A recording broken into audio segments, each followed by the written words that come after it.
godhee jira.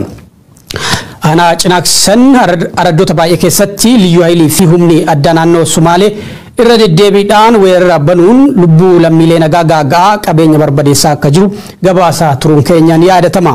Mootummoonni naannolee lamaanii jechuunis mootummaan naannoo Oromiyaa fi mootummaan naannoo Sumaalee tarkaanfiin hanga yoonaa waan kana dhaabsisuuf fudhatan hin jiru.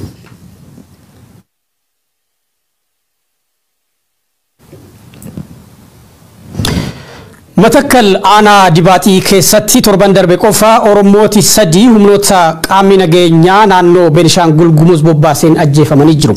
Torbaanuma san keessa manneen maatii Oromoo 23 humnoota Amaaraa naannoo Beenishaangul Gumuz bobbaase kanneen gubatanii jiru. Hoogganaan biiroo bulchiinsaaf nageenyaa mootummaa naannoo Beenishaangul Gumuz Abiyoot Albooroo duuti maal akka taate agarsiifna jechuun karaa miidiyaa hawaasaa dhaaddatanii jiranii gabaasi bal'aan itti aanee dhiyaata. Waggoota sadan darbaniif wal waraansi kan irraan dhaabbanne Matakkal ammallee goolamaa jirti. Guyyaa guyyaatti lubbuun lammiilee nagaa darbaa jira. Qabeenyi uummataa barbadaa'aa jira. Saamamaas jira. Badii kana kan itti jiru humnoota Amaaraa qabiyyeen lafa tanaanuuf malti jedhan kan naannoon Amaaraa bobbaase yoo ta'u, caasaan nageenyaa naannoo Beenishaangul Gumuz garee tanaaf tumsaa fi akka jiru hawaasi godina Matakkal irra deddeebiin himachaa ture. Torbaan darbe keessa qofa aanaa Dibaaxee gandoota akka Giphoo fi Gooxii Coqorsaa keessatti dhalattoonni Oromoo sadi Tamasgen Baayyuu manguddoon ganna 70 obbo Fayyisaa Hordofee fi Chaalaachoo Xilaawun jedhaman ajjeefamuu ragaan jiraataa Matakkal irraa arganne ni mul'isa. Namni Fayyisaa Hordofee jedhamu nama waggaa 70 jaarsa magaala Gaalee utuu mana gibbii mana isaa keessa taa'u. Namoota kanneen keessaa maatiin Tamasgen Baayyuu ji'a tokko dura jumlaan ajjeefamuu OMN gabaasee ture. Achuma obboleessuma Baayyuu kasii ajaa'ibu jirraa Baayyuu fa'aa fakkadee Baayyuu fa'aa sana kan ta'e gidi jirraa Baayyuu fakkadee Baayyuu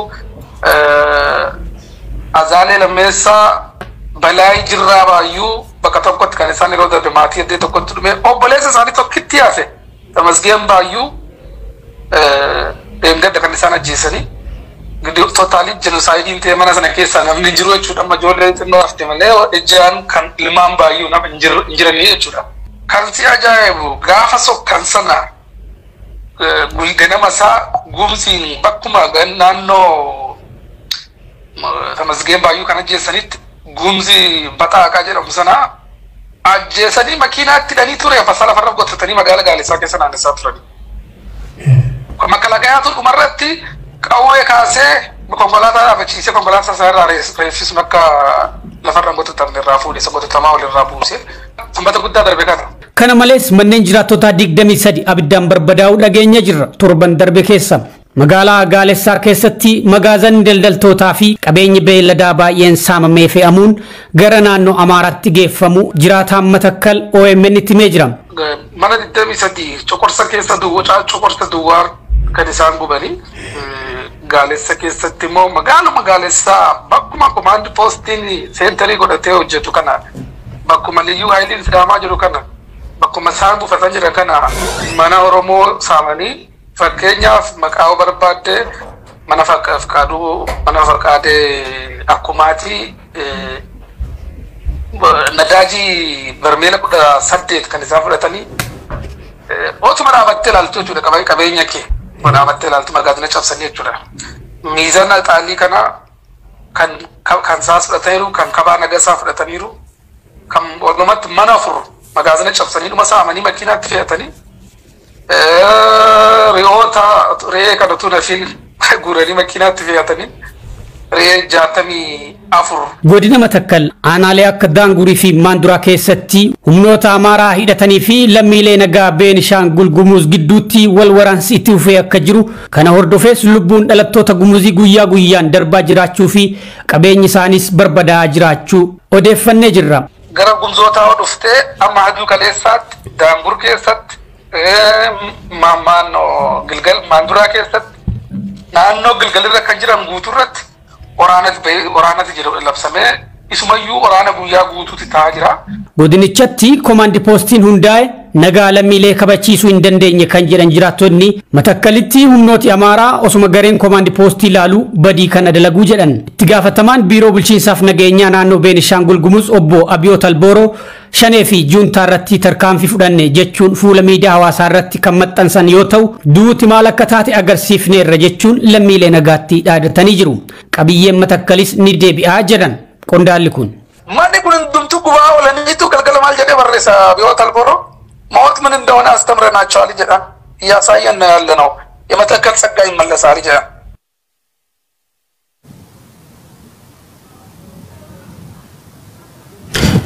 Dhaabbanni Facebook gareen milishaa finxaaliyyaa Amaaraa maqaa Faannoo jedhamuun socho'u Facebookii waamicha badiitiif itti dhimma ba'aa turuu bira gahee jira jedhe.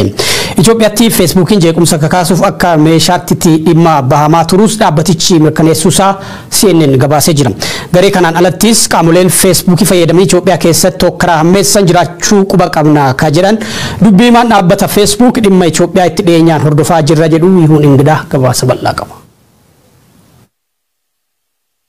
Dhaabbanni Facebook gareen milishaa finxaaliyyaa Amaaraa maqaa Faannoo jedhamuun socho'u Facebookii waamicha badiitiif itti dhimma bahaa turuu bira gahee jira jedhe. Itoophiyaatti Facebookiin jeequmsa kakaasuuf akka meeshaatti itti dhimma bahamaa turuu dhaabbatichi mirkaneessuusaa CNN'if ibsee jira. Biyyoota akka Maayinamaar keessatti ergaawwan jibba facaasanii fi hokkara kakaasan gama Facebookiitiin facaafamuun yakka duguuggaa sanyii uummata Rohingyaa mudateef sababa ta'uu kan yaadachiisu gabaasni kun walwaraansa Itoophiyaatti mudate hordofee ergaawwan wal fakkaatan gama Facebookiin facaafamu dhaabbatichi mirkaneessuusaa beeksiseera. Gareen gara jabinaan beekamu kan maqaa Faannoo jedhamuun waamamuu fi qaamoleen garee kanaan walitti hidhata qaban Facebookii fayyadamuun waamicha hokkaraa dabarsuu isaanii walitti bu'iinsa jajjabeessuu akkasumas miseensa horachuu fi galii ittiin walitti qabachuuf oolfataniiru. Gocha kanas dhaabbanni Facebook bira gaheera jedha gabaasni CNN. Caasaan garee kanaas hanga Sudaanii fi biyyoota birootti kan diriiru ta'uu mul'isa gabaasichi. Erga waraanni Tigraay eegalamees gareen finxaaliyyaa Amaaraa milishaan maqaa Faannoo jedhamuun beekamu kun keessumaa lammiilee Tigraay sababa waraanaatiin buqqaafaman irratti sarbamiinsa mirgoota namoomaa ajjeechaa lammiilee nagaa saamichaa fi yakka dirqiin gudeeduu dabalate yakkoota garaagaraa irratti raawwachuun kan himataman ta'uu gabaasa garee mirga namoomaa dhaabbata biyyoota gamtoomanii Amnesty International fi Human Rights Watch faa bu'uura godhachuun eereera. CNN finxaaleeyyiin milishaa Amaaraa Faannoo jechuun of waaman kunneen waggoota sadan darbanitti naannoo Amaaraa keessatti karaa seeraan alaa of ijaaruun naannicha keessaa fi alatti yakkoota suukanneessoo dhalattoota saba biroo irratti irra deddeebiin raawwataa turuun kana duras ibsamaa tureera. Naannoo Amaaraa keessatti gareen Faannoo jedhamu kun dhalattoota saba Qimaant irratti yeroo garaagaraatti gocha duguuggaa sanyii raawwataa turu dhalattoonni sabichaa ibsataa turan. Gocha garee kanaatiin dhalattoonni sabichaa hedduun ajjeefamanii qabeenya isaanii saamamuu fi barbadaa'uun hedduun gara Sudaanitti baqachuufis dirqamaniiru. Gareen harka lafa jalaan deeggarsa mootummaa fi tumsa abbootii qabeenyaa naannichaatiin socho'u kun dhalattoota Oromoo Walloo irrattis irra deddeebiin qaama lola banaa turedha. Weerarri gareen kun dhalattoota Oromoo Walloo irratti banaa turan dhumaatii lammiilee nagaa hedduu fi qabeenya barbadaa'eef bu'uura rakkoo isa ijoo ture. Dhalattoonni uummataa gaa'oo hedduunis naannicha keessatti yeroo garaagaraatti qaama kanaan gidirfamaa turuu ibsataa turuun waan yaadatamudha. Gareen finxaaleeyyii milishaa Amaaraa Faannoo jedhamuun beekamu kun gocha naannicha keessatti dhalattoota saba biroo addatti fo'uun irratti raawwataa turaniin alattis miidiyaalee hawaasaa akka Feesbuukii fayyadamuun naannolee biroo irratti duula labsataa turaniiru. Keessumaa ajandaa babal'ifannaa lafaa gara Tigraay, Beenishaangul Gumuzii fi Oromiyaatti taasifamu adda durummaan tarkaanfachiisaa kan jiru qaama kana akka ta'e ragaaleen yeroo garaagaraatti ifa ta'anis ni mul'isu. Karoora babal'ifannaa lafaa Faannoon gara naannolee ollaatti taasisu kana duuba abbootiin qabeenyaa fi mootummaan naannoo Amaaraa ifatti qondaalonni mootummaa giddu galeessaa immoo harka lafa jalaan keessatti qooda fudhataa jiraachuu ragaaleen kunniin ni akeeku. Karoora kana galmaan ga'uuf kibbaa fi lixa Tigraay, Matakkalee fi Wallaggaa, Karrayyuu hanga Wallootti duullee garee kanaan labsame lammiilee kuma dhibbootaan lakkaa'aman qe'ee isaanii irraa buqqisee jiru itti dukkaneesseera. Ajjeechaa suukanneessaan safuu aadaa fi amantaa uummattoota biyyattii cabse garee kanaan irra deddeebiin raawwatamuun gama miidiyaalee hawaasaatiinis qoodamaa ture. Saamichi dirqiin gudeeduu fi yakkoonni biroon milishaa maqaa Faannoo jedhamu kanaan raawwatamaa turuunis gocha ifa jiru. Ijaaramni seeraan alaa qaamni gajaraa hanga meeshaalee waraanaa ammayyaa'ootti hidhatee socho'u kun qaamolee aangoo harkaa qabaniin ifatti kan deeggaramu ta'uun yakki qaamni kun uummata biyyattii irratti raawwatu xumura akka hin arganne taasiseera. Gareen kun ammas holola jibbaa irra jireessaan dhalattoota Tigree, Oromoo, Qimaantii fi Gumuz irratti oofu itti fufuun biyyattii hokkara biraaf kakaasaa jiraachuun taatee guyyaa guyyaan mul'atudha. አንድ አማራ ሲሞት 100 ገዳይ ይሞታል። አንድ ጉሙዝ 100 አንድ አማራ ከገደለ 100 ጉሙዝ እንገላለን። ኦሮሞ አንድ ኦሮሞ አንድ አማራ ከገደለ 100 ኦሮሞ እንገላለን። በየቦታችን እንደራጃለን፣ በየሰፈራ እንደራጃለን። በየትኛውም ቦታ ተንቀሳቅሰን የአማራን ደም እንመልሳለን። የትኛውም ታጣቂ አንድ አማራ ሲገል 100 ጉሙዝ እንገላለን። አንድ ወነግ አንድ አማራ ሲገል 100 ኦነግ እንገላለን። hojii jibba facaasuu fi hokkara kakaasuu gareen kun feesbuukii fi miidiyaalee harkaa qabutti dhimma bahuun raawwatu bira ga'eeraa kan jedhu dhaabbanni feesbuuk tarkaanfii malu fudhachuuf kan hojjetu ta'uu ibse. Garee kanaan alattis qaamoleen feesbuukii fayyadamanii Itoophiyaa keessatti hokkara hammeessan jiraachuu quba qabnaa kan jedhan dubbi himaanii dhaabbatichaa dhimma Itoophiyaa itti dhiheenyaan hordofaa jiraachuu ibsuun waggoota lamaan darbanii fi hojjettoota afaan Oromoo, afaan Amaaraa, afaan Tigree fi afaan Somaaliitiin hojjetan qacaree qabiyyeewwan miidhaa hordofsiisan to'achuu irratti hojjetaa jiraachuu ibse. Qondaalli waraanaa bilchiginaa tokko loltoota sirnichaa 46 fudhatee gara humnoota Tigraayitti galuun gabaafamaa jira. Lola tibbanaatiin kasaaraa guddaan irra deddeebiin irra gahaa jiraachuun kan dubbatamu waraanni bilchiginaa kallattii hundaan faffaca'uu fi sirnicha ganootu mul'ataa jira. Lola tibbanaatiin magaalota akka Wucaalee, Hayiq, warra Baabboo, Kutaabarrii fi Urgeessaa dabalatee lafa tarsiimoo loltummaa hedduu gadhiisee gara duubatti baqataa akka jiru waraanni bilchiginaa ajajoonni sirnicha ganuun hidhannoo guutuu wajjin harka kennataa akka jiran gabaafamaa jira. Bifa wal fakkaatuun guyyaa kaleessaa jechuunis kibxata qondaalli waraanaa bilchiginaa Shaalaqaa Fissaa Guban jedhamu loltoota bilchiginaa 46 qabatee hidhannoo guutuu wajjin humnoota Tigraayitti harka kennachuu miidiyaaleen Tigraay gabaasaa jiru. Shaalaqaa Fissaan sirna bilchiginaa ganuudhaan gara loltoota Tigraayitti harka kan kennate adda waraanaa Daseetti akka ta'es maddeen oduu Tigraay irraa beekuun danda'amee jira. Komaandi poostii waraana Tigraay ibsa guyyaa 2 dura baasee loltooti bilchiginaa sirna diigamaa jiruuf wareegama hin malle kaffaluu dhiisanii harka kennachuu yookiin baqachuudhaan lubbuu isaanii akka baraaran waamicha dhiyeessuun kan yaadatamudha. Lola Tigraay keessatti adeemaa turee fi ammallee hammaatee itti fufee jiru kanaan loltooti bilchiginaa kumaatamaan booji'amuun miidiyaaleen addunyaa irra deddeebiin gabaasaa turan. Sirni bilchiginaa loltoota kanaan dura booji'amaa turan ilaalchisuun dhugaa miti jechuun haala akka ture yoo ta'u, Shaalaqaa Fissaa fi loltoota biroo 46 sirnicha ganan kana irratti garuu haga yoonaa waan jedhe hin qabu.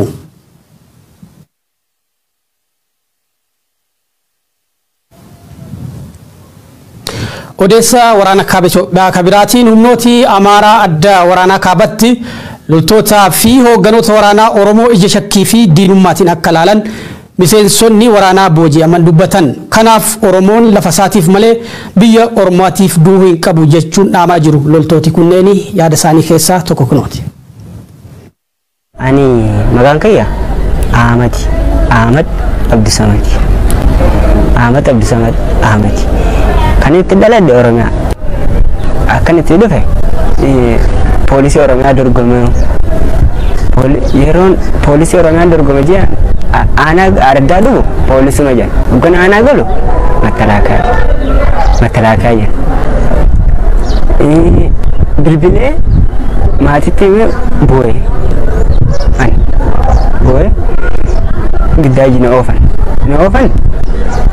as silxanaa fixee እንደገና asgale toksiin jammaree guyyaan toksiin lolli jammaree mesoni guyyaa dilbata guddaa sa'aatii 10 takka yeroo bari'u jammare dhukaasni sa'a 10 takka haga sa'a 7 dhukaasni hamma sa'a 7 dhukaasni itti fufe sana booda hoggaa maddii lallaallu matalaakaan hin jirtu nama 12 jira ijoollee 12 hoggaa ol kaanu hanee oriine 10 achumatti dhumte naafi nama tokko ol baane asfaaltii irratti sa'a 7 guutuu wali dhukaafame guyyaa dilbata saatal buguutu saa kudha takkatti halkan irraa ganamuu gabarii jechuudha. Jammare hamma guyyaarraa sa'aatii 7 itti fufe.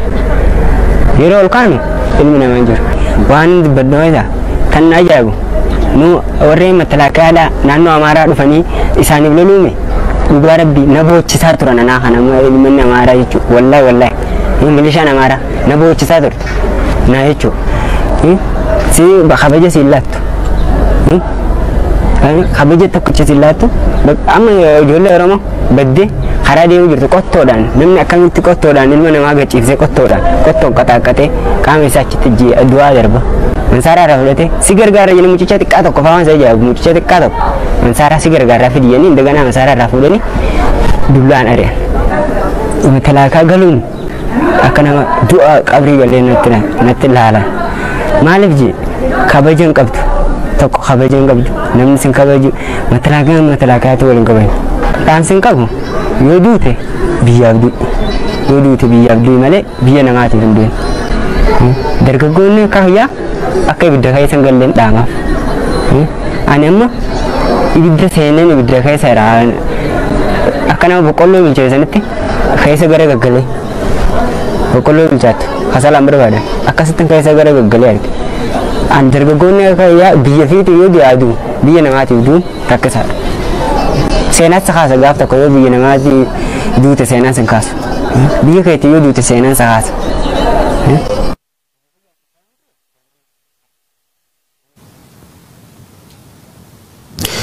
Dhaabbanni mootummoota gamtoomanii haalli nageenya hojjettoota isaa akka Tigraay keessa jiranii na yaaddessee jedhe.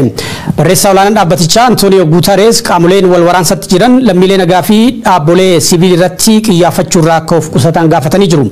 Waraanni kun haa dhaabbatu jechuun irra deddeebiin kan gaafatan Guutarees qaamoleen wal waraansatti jiran nageenya lammiileef dursa akka kennan nyaata boba'aa fi qoricha dabalatee gargaarsi namoomaa lammiilee rakkoo keessa jiran akka qaqqabuuf tumsa barbaachisu akka godhan gaafatanii jiru. Tigraay keessatti sochiin lammiilee rakkoo irra jiran baraaruuf taasifamu sababoota garaagaraatiin gufatee jiraachuu ka ibsa dubbii himaan dhaabbatichaa Steven Judaarik sababa kanaan uummanni walakkaa miliyoonaa ta'u beelaa hamaaf saaxilamuu dubbatan. Lammiileen nagaa waraana gidduutti danqamanii jiraachuu boba'aan maallaqnii fi dhiyeessiin lammiilee kanneeniif oolus danqamuu kan ibsan Steven Judaarik haalli kun ammoo sochii lubbuu baraaruu dhaabbanni isaanii taasisuu gufachiisee jiraachuu himan.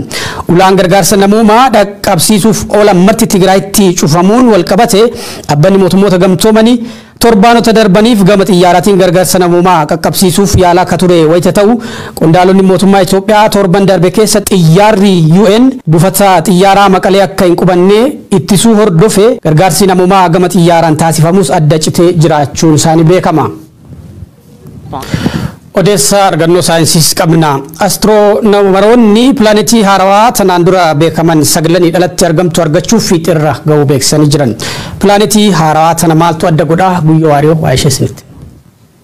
Getting to the red planet is just the start. Now the hard work begins. Mercury, Venus, Earth, Mars, Jupiter, Saturn, Uranus, Neptune, Pluton faan planeetota sagalan dhalli namaa dhaqqab keessa muraas turan amma kudhaneessoon argamuu dubbatama. Argamuu qofaa miti dheedalle galaaksii qubattii jedhan maatii planeetota tan keessa guddayyoon yookaan hangafti Jupiter yoo taatu Plaatoon immoo maandha guddayyoon square kiiloomeetira biiliyoon 61.42 weefte diqqayyoon immoo square kiiloomeetira miiliyoon 1,188.3 raafte.